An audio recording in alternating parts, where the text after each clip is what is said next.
Hello, I'm Bruce Zimmerman, and this is the Open Line Garden Show podcast for this week. This is the time of year when we're starting to do our cleanup, and at the same time, we're starting to put our gardens to bed. Now, winter will be coming, and if you believe the weatherman, it's supposed to be a milder winter than we've had, and that wouldn't be difficult because we've had two very tough ones.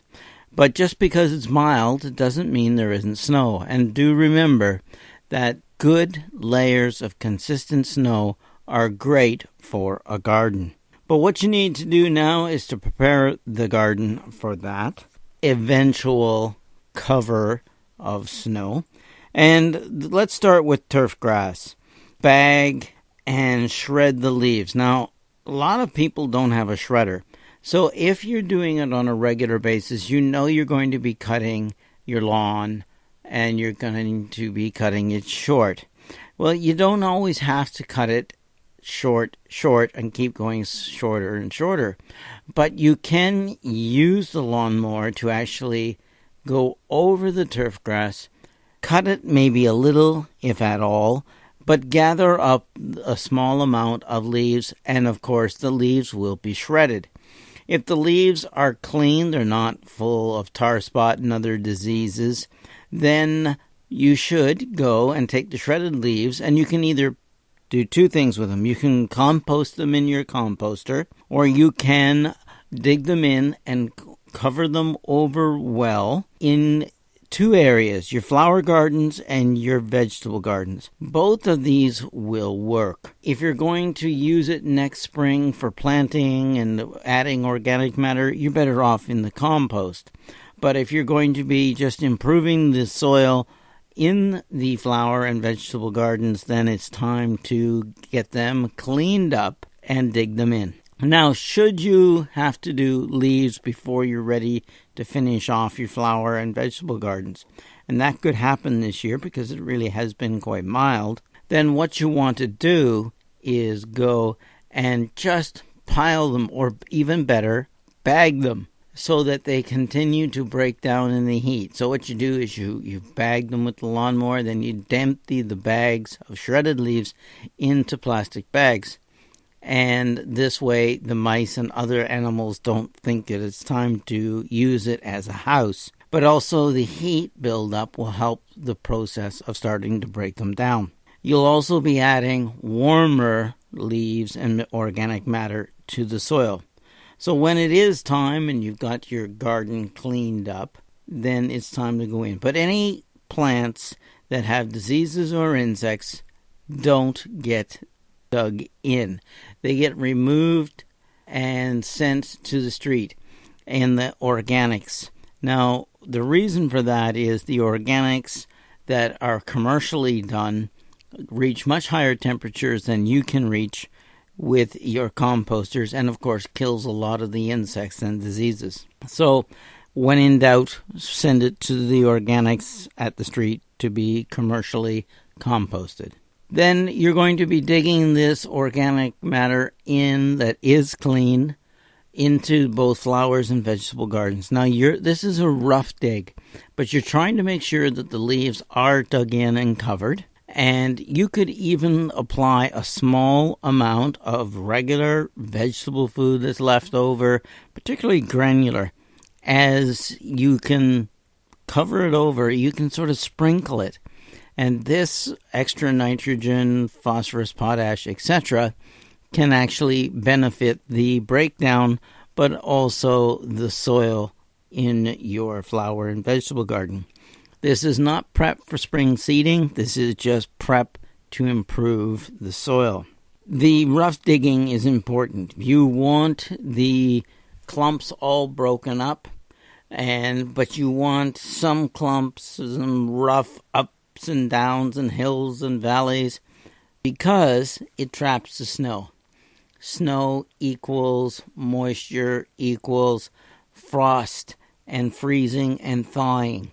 And result is the breakdown of the soil structure and, of course, the organic matter in the soil. And that freeze and thaw also is very difficult and very hard on overwintering insects and diseases. So do all of that. Now, I also use my vegetable garden to heel in plants for the winter.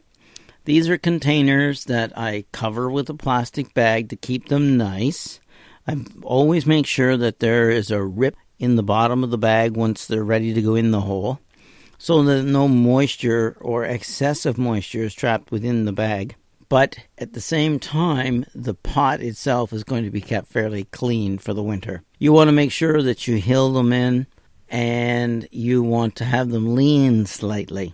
I do this with the hardy figs and some perennials that I didn't get planted, or some seedlings that I know that are hardy but aren't ready to be planted out into the garden yet. And this way I can dig them up in the spring as part of the garden prep and either pot them up or plant them as I see fit. Remember that they may also need some protection from mice and rabbits, particularly in cold weather and heavy snow months. So that's something that you can do with them, is to hill them in, tip them slightly in the ground, and then use the trunk or bowl protection that you would use on a fruit tree and go around the stems with those as high as you can to protect them from the marauding rabbits who think it's time to eat and prune them to the ground.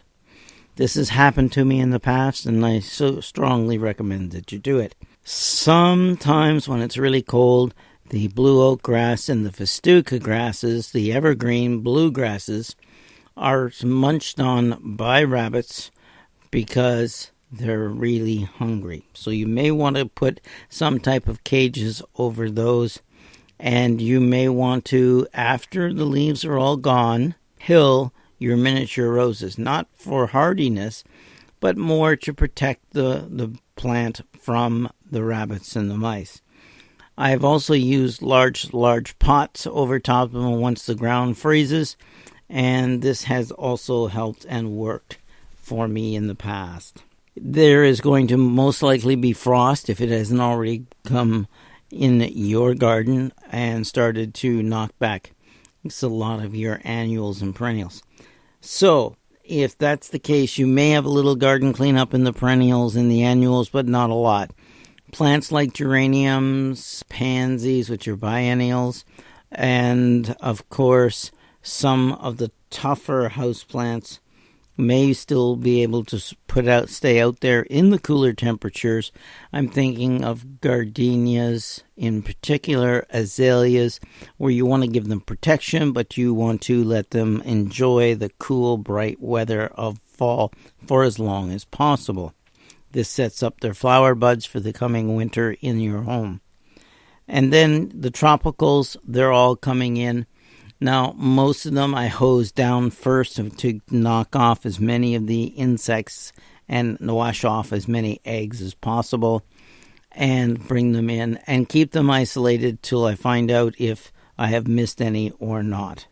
And then, if they have, they get neutral showers, neutral temperature water in the shower. Make sure that the pot and the soil is covered with a plastic bag so that the water doesn't get in there. Wash off all the bugs. Use an insecticidal soap. Allow it to dry and put it out, still keeping it in isolation. Some perennials are ready to be cut down, or at least have the old flower stalks removed.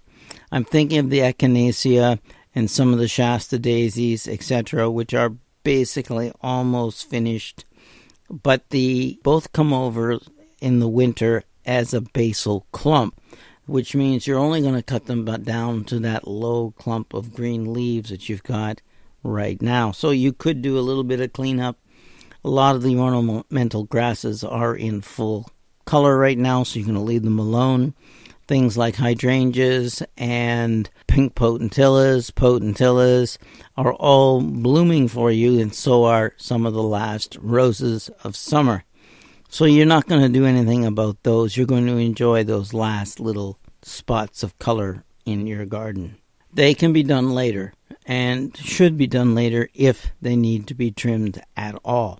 Remember, many of the hydrangeas bloom on old wood, some on new and old wood, so you need to know which kind you do have, so that you don't prune off next year's flowers, or at least the first set, if not all of them. So these are some of the things that you should be looking at in your garden at this time of year.